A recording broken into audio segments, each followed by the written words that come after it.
Ya, puji nama Tuhan. Salam sejahtera bagi kita semua, Shalom. Bapak, Ibu, Saudara-saudari, kita berjumpa dalam pembekalan karakter Faith Minutes Live dengan satu serial yang terbaru. Jadi serial terbaru ini kita akan membahas satu pembahasan serial yang baik, karena ini akan sangat mengena buat kita semua. Kenapa? Karena serial ini saya hadirkan dengan kutipan dari sebuah daftar dosa-dosa mematikan yang dikeluarkan oleh bapak-bapak gereja, dan saya coba koneksikan daftar 7 dosa mematikan ini ke dalam kehidupan kita sehari-hari, tetapi bukan dalam kehidupan di dunia nyata, melainkan di dunia digital. Karena semua kita, termasuk juga dengan saya, sebagai seorang pendeta sekalipun, hidup saya pun juga ada di dunia digital. Mengapa seperti itu? Karena mau tidak mau, saya sebagai pendeta juga hadir di tempat di mana yang harusnya juga domba-domba saya itu berada. Atau biasa pendeta juga hadir di tempat-tempat di mana ada orang-orang di dunia ini pun hidup di dalamnya. Dan kata lain, mau tidak mau, karena semua orang hidup dalam dunia digital, maka itu saya sebagai pendeta pun adalah sangat baik untuk masuk juga dalam dunia digital. Karena memang kalau gereja atau pendeta tidak masuk ke dunia digital, maka kita pun juga akan menjadi orang-orang yang ketinggalan zaman. Dengan kata lain, kita tidak akan tahu orang-orang itu apa yang diperlukan, apa yang dibutuhkan, apa yang dicari di dunia digital. Dan juga memang kita lihat bahwa berkaca dari gereja-gereja di luar negeri, bahwa orang-orang juga, gereja pun juga masuk ke dalam dunia digital. Jadi dengan kata lain, Bapak Ibu Saudara-saudari, maka saya pun juga mengambil langkah untuk masuk dalam dunia digital. Dengan demikian, kita semua yang sudah ada di dalam dunia digital, maka setidaknya 7 pembekalan kita ini, serial ini yang kita sudah mulai dari tanggal 21 Maret yang akan berakhir sampai kepada tanggal 2 Mei nanti. Jadi kita akan menyentuh kepada bulan Maret, April, dan Mei.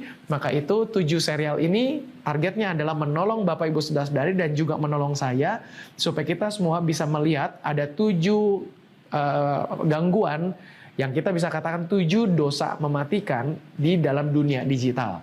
Maka itu Bapak Ibu Saudara-saudari, seri pertama ini kita akan bahas tentang kesombongan. Maka itu sebetulnya di dalam dunia digital, terasa atau tidak terasa, sengaja atau tidak sengaja, kita bisa mempraktekkan kesombongan di media sosial atau di dunia digital. Media sosial adalah salah satu buah atau salah satu produk dari dunia digital. Memang nanti lebih dan kurang saya akan masuk saja kepada pembahasan tentang media sosial. Maka itu kita langsung masuk kepada pembahasan seri pertama ini.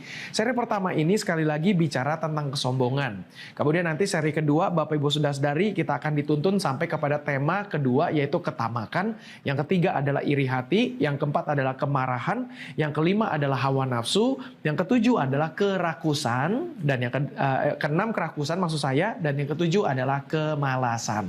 Maka daftar 7 dosa mematikan ini yang ada dalam kehidupan kita sehari-hari, saya coba koneksikan ke dalam dunia digital. Baik, puji Tuhan. Yang pertama adalah ketika saya melihat produk utama dari dunia digital yang hari demi hari kita tidak bisa terlepas darinya, yaitu adalah media sosial. Atau yang biasa kita sebut dengan singkatan medsos. Saya punya medsos, saya juga punya Instagram, saya juga punya Facebook, saya juga punya akun kanal YouTube, saya juga punya akun di TikTok, dan saya juga punya akun di X atau biasa dulu disebut dengan Twitter.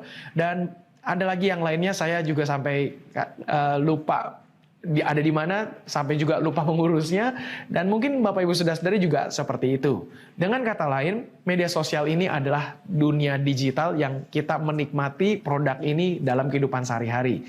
Bahkan gereja kita pun, GB Mawar Saron pun juga punya akun-akun di media sosial tersebut. Jadi dengan demikian, memiliki medsos di dunia digital ini tidak berdosa. Tetapi medsos bisa membuat kita menjadi berdosa. Kemudian berikut lagi, memiliki medsos di dunia digital pun tidak melanggar etika. Artinya dalam tuntutan etika kita dalam konteks sebagai orang Indonesia pun, dengan kita punya Instagram, kita nggak melanggar etika. Kita punya Facebook, kita pun juga nggak melanggar etika. Jadi dengan kata lain, memiliki medsos di dunia digital tidak melanggar etika. Tetapi di medsos kita bisa melanggar etika. Dengan kata lain, di medsos bisa juga membuat kita melanggar etika, sopan santun. Misalnya, kita memberikan komentar yang nggak pas, tata keramanya tidak baik, justru karena ada medsos kita hujat-menghujat, maka itu adalah pelanggaran etika. Walaupun sesungguhnya punya medsos pun tidak melanggar etika. Artinya orang tua saya pun bisa punya medsos, dan itu tidak melanggar etika saya. Etika orang tua, artinya kok kenapa orang tua saya buka medsos? Nggak apa-apa juga. Oke, kemudian saya juga melihat bahwa memiliki medsos di dunia digital bukanlah juga sebuah kejahatan. Artinya nggak ada orang ditangkap karena punya akun Instagram, nggak ada orang ditangkap karena punya akun Facebook, nggak ada orang ditangkap karena punya akun YouTube. Tetapi dengan mempunyai medsos, orang bisa melakukan kejahatan.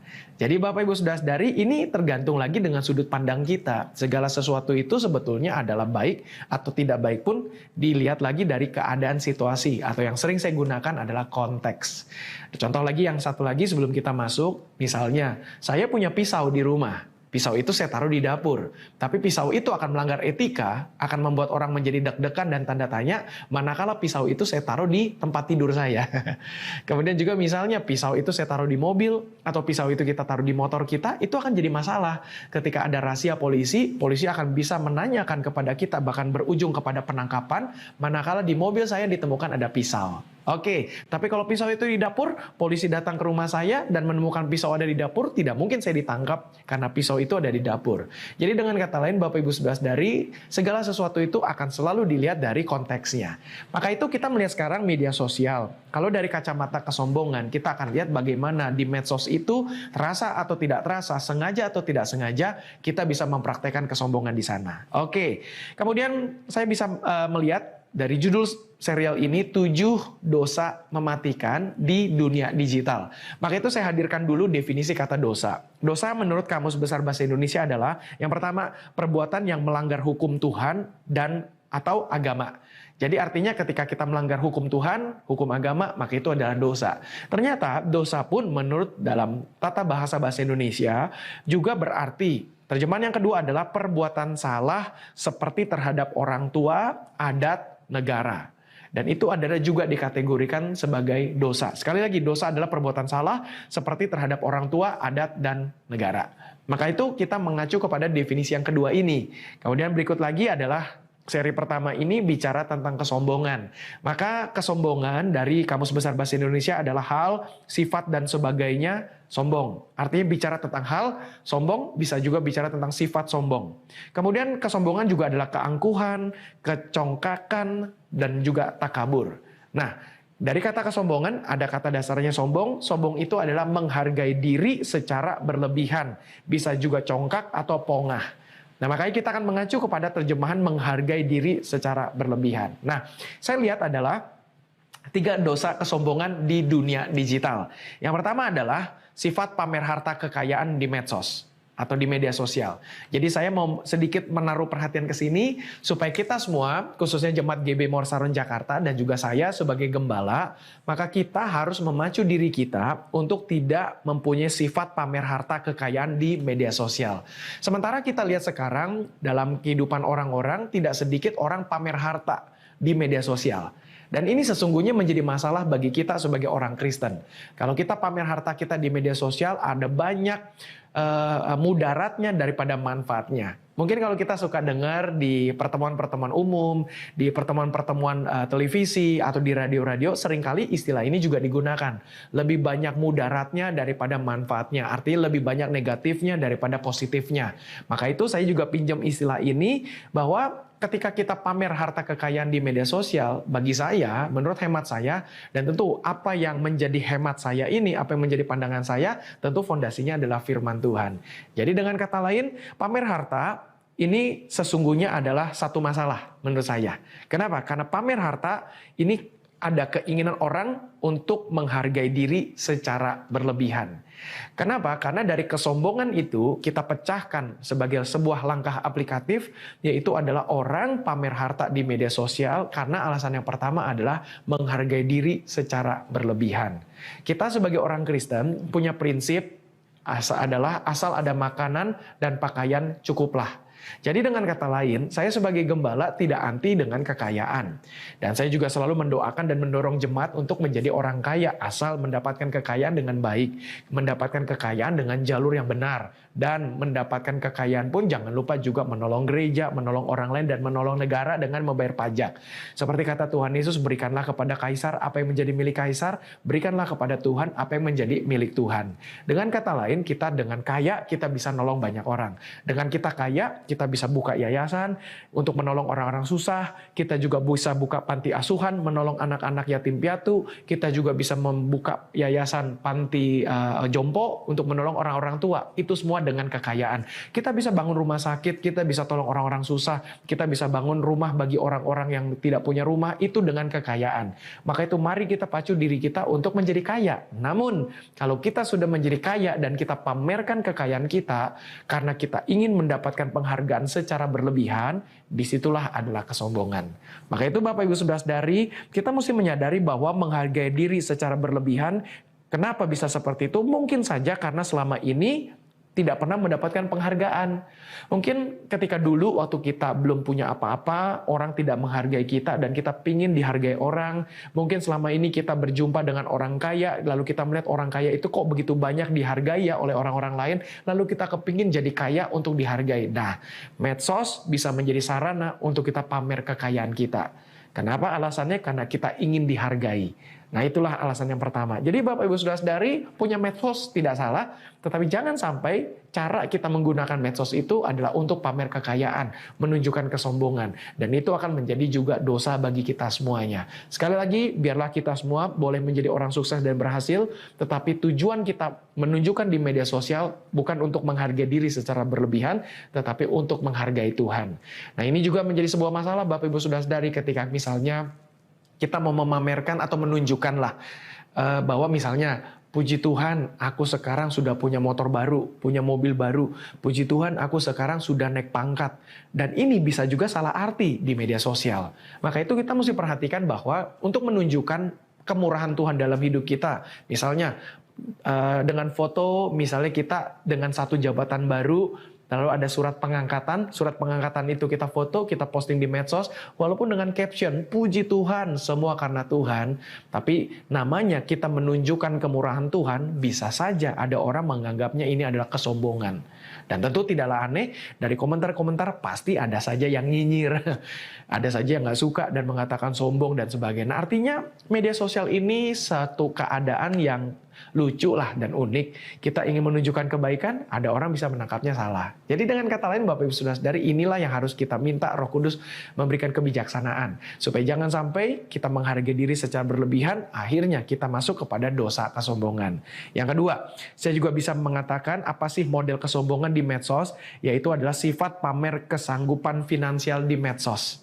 Saya ulangi sekali lagi, apa bedanya dengan yang pertama? Yang pertama tadi adalah pamer harta kekayaan di medsos, artinya menunjukkan semua kepemilikan kita, kita punya motor kita tunjukkan, kita punya mobil kita tunjukkan, walaupun nggak salah.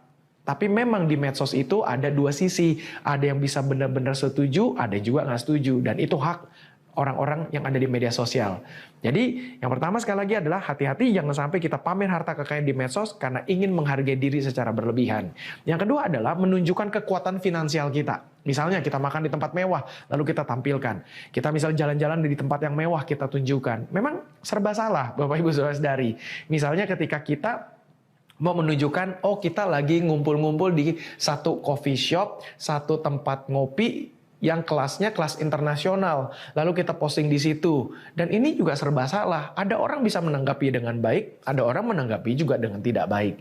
Misalnya, ketika kita posting lagi satu minuman ini harganya nggak murah dan orang-orang mungkin tahu harga minuman itu nggak murah. Lalu kita tunjukkan, misalnya kopinya itu di tempat yang dari internasional, orang sudah bisa tebak harganya bisa 55.000, 60.000, serba salah juga. Nah, maka itu ketika kita menunjukkan hal-hal seperti itu, kita mesti memperhatikan. Jangan sampai kita menunjukkan karena kita mau pamer kekuatan finansial kita, karena kita sanggup bisa ngopi di tempat itu. Misalnya kita pergi ke satu tempat yang mahal, kita tunjukkan bahwa kita sanggup ada di tempat itu. Kenapa? Karena gini, Bapak Ibu Saudara-saudari, ketika saya melihat orang-orang misal sosialita, melihat juga orang-orang yang senang untuk menunjukkan kekayaannya. Dan ini harus hati-hati. Karena memang nggak mudah. Kita sebagai orang Kristen, panggilannya adalah untuk menjadi berkat, dan semua orang yang melihat kita harus targetnya adalah seperti mereka melihat Tuhan Yesus. Kita adalah surat Kristus yang terbuka dan dapat dibaca oleh semua orang. Dan itu memang nggak mudah di dunia digital seperti ini. Ya, puji Tuhan. Kemudian berikutnya lagi saya bisa melihat juga, yang terakhir adalah sifat pamer kekuatan koneksi di media sosial. Artinya kita menunjukkan koneksi kita, ngumpul dengan artis kita posting, ngumpul dengan orang terkenal kita posting, ngumpul dengan orang hebat kita posting, dan itu bisa juga menjadi kesempatan untuk kita sombong, unjuk diri bahwa kita mampu, kita punya koneksi hebat. Dan ini juga nggak gampang sebagai orang Kristen. Bisa saja contoh misalnya kita berprofesi sebagai pendeta seperti saya. Saya juga akhirnya bergaul lah dengan orang-orang dari orang biasa sampai orang yang terkenal sekalipun. Saya saja ketika mau posting, kumpul dengan orang-orang yang terkenal saja mikirnya banyak, Bapak Ibu Saudara-saudari. Dan seringkali ketika saya sudah pilih fotonya, yang cari yang semungkin untuk tidak menampilkan kesombongan, lalu pikir lagi untuk captionnya di tulisan subtitlenya saya udah ketik panjang dan lebar, tinggal klik upload atau post. Seringkali saya nggak jadi, Bapak Ibu. Saya pikir-pikir lagi, iya ya, kayaknya lebih banyak mudaratnya daripada manfaatnya. Saya pikir lagi dari sini, menurut orang-orang ini apa, menurut laki-laki lihatnya gimana, menurut perempuan gimana, menurut orang tua lihatnya gimana, menurut orang muda gimana, menurut dari pandangan teman-teman pendeta-pendeta gimana, dari pandangan jemaat gimana. Akhirnya dari banyak semua pertimbangan itu, saya putuskan, udah nggak usah posting lagi deh. Jadi dengan kata lain, Bapak Ibu Saudara-saudari, memang nggak gampang untuk kita bisa hidup di media sosial. Maka itu hati-hati dalam menggunakan dunia digital. Jangan sampai kita ini terjebak di sana. Sekali lagi, mempunyai medsos tidaklah salah, tetapi adalah salah kalau kita pamer kesombongan di situ. Jadi Bapak Ibu Saudara-saudari, lebih dan kurang, kira-kira itu yang saya mau bahas dalam pertemuan ini, dalam serial pertama kita, dalam pembahasan 7 dosa mematikan di dunia digital. Saya sangat yakin Bapak Ibu Saudara-saudari minta bimbingan Roh Kudus ketika mau memposting sesuatu di media sosial, perhatikanlah apa yang mau kita posting di sana, jangan sampai kita terjebak dengan kesombongan. Kesombongan yang pertama, kita pamer harta kekayaan. Kesombongan yang kedua, kita pamer kekuatan finansial kita. Yang ketiga adalah kita kesombongan, kita pamer kekuatan koneksi kita. Jadi biarlah apa yang kita bahas ini boleh menolong Bapak Ibu Saudara-saudari semua, supaya biar sungguh-sungguh di saat kita hidup, kita bisa menjadi agen keselamatan bagi banyak orang, sehingga orang bisa melihat medsos kita seperti mereka melihat Tuhan itu sendiri, dan mereka diberkati, dan mereka semakin semangat untuk mencari Tuhan Yesus. Puji Tuhan, itu saja yang saya mau bagikan dalam pertemuan pertama ini. Bapak Ibu Saudara-saudari, di layar ada QR Code yang Bapak Ibu bisa scan. Bapak Ibu diberikan kesempatan juga untuk program pembekalan karakter tengah minggu ini, Faith Minutes Live. Bapak Ibu juga bisa memberikan dukungan finansial. Bapak Ibu bisa transfer ke QR itu langsung ke rekening gereja, bukan ke rekening saya. Jadi kita bisa pergunakan untuk kita mengembangkan terus pelayanan gereja kita. Puji Tuhan, terima kasih Bapak Ibu yang menggunakan YouTube. Silakan follow akun YouTube GBI Mawar Saron. Bapak Ibu yang menggunakan Facebook, silakan follow akun Facebook page GBI Mawar Saron. Bapak Ibu yang menggunakan Instagram, kita punya 2 akun. Yang pertama GBI Mawar Saron dan akun Faith Minutes. Bapak Ibu yang menggunakan Instagram, yang ingin mengikuti pembekalan tengah minggu seperti ini, kita postingnya ada di akun Faith Minutes di Instagram. Dan tentu untuk pembekalan karakter ini kita hadir dalam podcast, ada di Apple Podcast, Spotify Podcast, dan juga ada di Google Podcast. Yang kedepannya akan berpindah ke YouTube. Di sana ada satu link untuk kita bisa mendengarkan podcast. Baik, puji Tuhan, terima kasih. Saya tutup pertemuan kita dalam doa. Bapa dalam surga, terima kasih. Kiranya Tuhan menolong kami, memberikan hikmat marifat sesuai dengan topik yang kami bahas ini, agar kami menggunakan medsos kami untuk keperluan nama Tuhan saja, memuliakan nama Tuhan, menunjukkan kasih Tuhan dalam hidup kami, bukan untuk menunjukkan kesombongan kami, tentang harta kami, tentang kekuatan finansial kami, sampai kepada kekuatan koneksi kami. Tuhan bantu kami, supaya kami bisa menggunakan medsos kami dengan bijaksana. Tuhan urapi kami semua, dan Tuhan menolong dan memimpin. Kami yang punya pergumulan Tuhan tolong, kami yang sakit Tuhan sembuhkan dalam nama Tuhan Yesus. Terima kasih Bapa. Kiranya Tuhan terus memberkati GBI Mawar Saron Jakarta yang memberikan pembekalan-pembekalan tengah minggu. Terima kasih Tuhan, dan kami juga doakan Indonesia, Tuhan memberkati bangsa dan negara kami, dan orang-orang lain dari berbagai macam negara pun, orang-orang Indonesia yang berdiaspora, yang merantau ke luar negeri, yang mendengarkan juga podcast ini dalam bentuk audio di negara-negara lain pun Tuhan juga memberkati. Terima kasih Tuhan, kami bersyukur menutup pertemuan ini. Dalam nama Tuhan Yesus Kristus kami berdoa. Amin. Baik, puji Tuhan, terima kasih Bapak Ibu Saudara-saudari, sekian sudah pembahasan kita. Kita akan jumpa dalam episode minggu depan untuk seri kedua dari total pembahasan 7 dosa mematikan di dunia digital. Tuhan Yesus memberkati, sampai jumpa.